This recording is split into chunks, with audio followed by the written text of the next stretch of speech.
Hello again, Fairhaven Town Administrator Keith Hickey with the latest edition of Town Report for the week ending July 31st, 2026. Hard to believe July's already over, starting August sometime next week. It's sad to say summer's working its way to its end. I had a select board meeting on the 27th of July. We'll go through those really quick and make sure you're aware of what's happening. Our collector treasurer presented the select board with some properties that are in foreclosure that we asked the select board to either retain those pieces of property or to give the authority to list those properties for sale.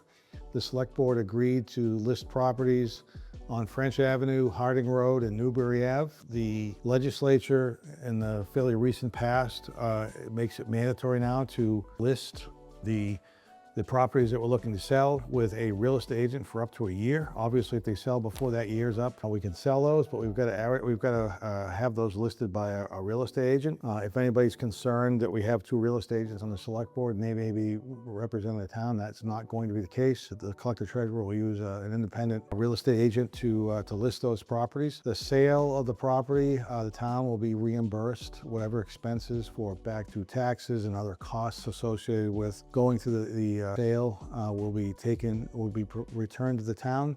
Any proceeds over and above the amount that's owed to the town will go back to the from a property owner. So the town's not making any money by doing this. What it does is allows us to get the properties back on the tax rolls and the new taxpayers hopefully paying their property tax bill. The next item took a bit of time. The assistant administrator and finance director and I presented a revised 5-year financial forecast. What we've done is we updated fiscal 27 to actual numbers, and then looked at spending trends, revenue trends, and presented the select board on Monday evening with a couple of different scenarios. The major difference between scenario A and scenario B, scenario A is basically status quo with some reductions in the revenues that we collect from the turbines, but the remainder of the revenues and expenditures are based on increases and decreases are based on trends as expected, and I think has been discussed now for a while. Fiscal 28 right now under scenario A has about a $1.2 million deficit without an override, meaning we've got to find either additional $1.2 million in revenue or find some savings in the amount of $1.2 million. Scenario B, the only difference, and it's a significant one, is scenario B starts looking at reductions in revenues from tuition from Acushnet schools if the town of Acushnet comes to terms with some other community other than Fairhaven. And what we've done is Fairhaven receives about $2 million a year from Acushnet in revenues for tuition. So what we've done is starting in fiscal 28 is we've eliminated 25% or $500,000 of those revenues because the freshman class won't be coming into Fairhaven. And then as we work our way through fiscal 29, we'll reduce the revenues by $1 million, $1.5 million for 30, and the full $2 million and 31. At this point, the school superintendent, the school committee is working hard with the town of Acushnet to try to address their concerns and their issues. And we're hoping that Acushnet remains in Fairhaven, but if it doesn't, we're looking at fiscal 28 instead of $1.2 million, $1.7 million in a deficit for budgets, and that worsens as time goes on. A couple of things just to make people aware of. This, I think, is probably conservative, meaning I think the estimated revenues we have are probably a little bit less than what we anticipated getting a year or so from now in reality.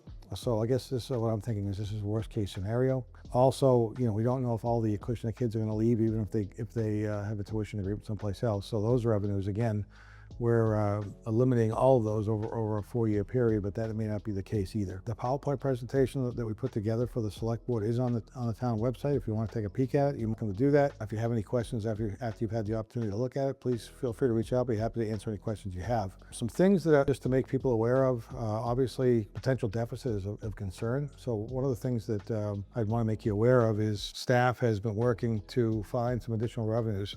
One of those, if you recall, the town of Fairhaven adopted two 40R districts in the recent past, a waterfront and a plaza district. What the town has done recently is we've reached out to all the property owners who live in those districts to make them aware of the benefits of potentially developing or redeveloping that property if they want to do that in the 40R district. The 40R district provides some benefits to the property owners if they're in a 40R area, and we want to just make sure and refresh their memory that opportunity is there for them if they want to do that. And hopefully we'll see if anything comes from that. There hasn't been a lot of activity in those two districts since the town approved those as 40R districts. So we're just trying to remind people they're available and hope that some people take advantage of that. If you're interested in learning more about the 40R districts, there is an icon on the front page of the town websites that you can click on. It will show maps of where the locations are and also the benefits of developing in a 40R district. So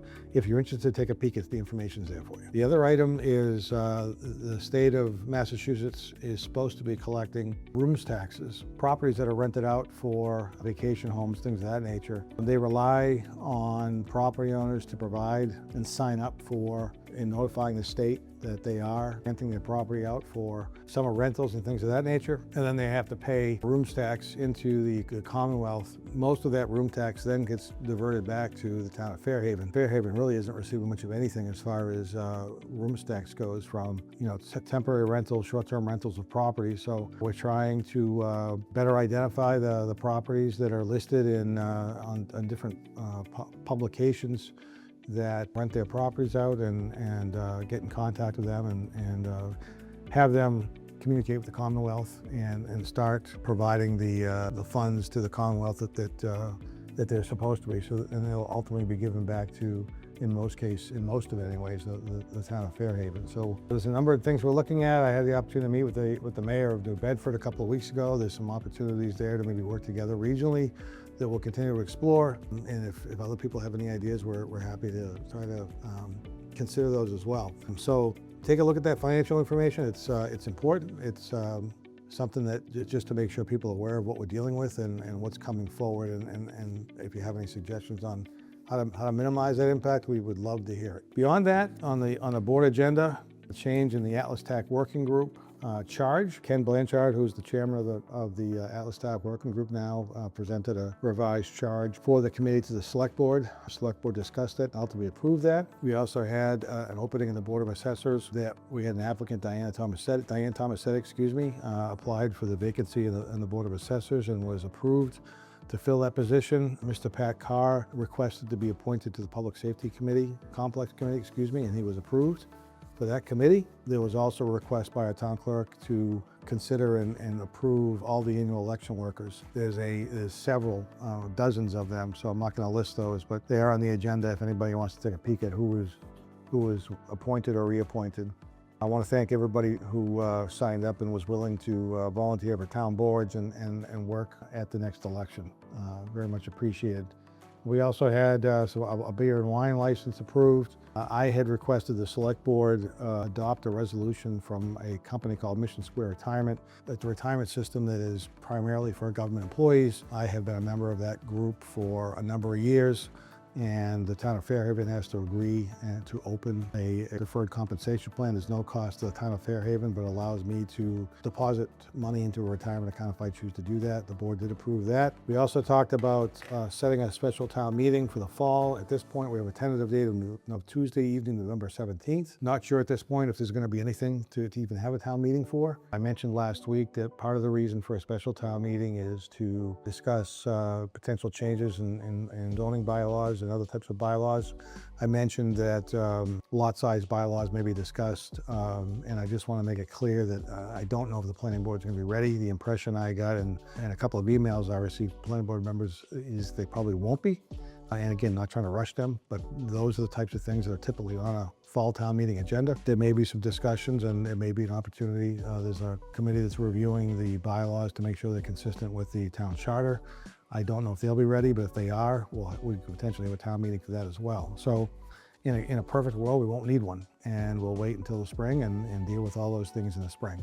So we'll just see how that goes. And lastly, there was a request from Select Board member Trapillo to have the Select Board review and potentially consider approving, sending a letter to the EPA trying to make them aware of the concerns that the Fairhaven Select Board has with the environmental impacts of New Bedford continuing to discharge the sewer overflow and heavy storms into Buzzards Bay. Ultimately, the board decided to table that for a couple of weeks. I'm going to talk to the mayor of New Bedford, also talk to our public works director and talk about what we may be able to do collaboratively to try to address that rather than have the EPA get involved with that if at all possible. So that's what was discussed at our meeting. Overall, it went well. A lot of challenges we're going to be facing financially, certainly, but I think with the effort of everybody, we'll be able to figure out a way to make things work. So with that, I want to thank you very much for watching. Hope everybody has a great week. We'll talk to you next week. Thank you.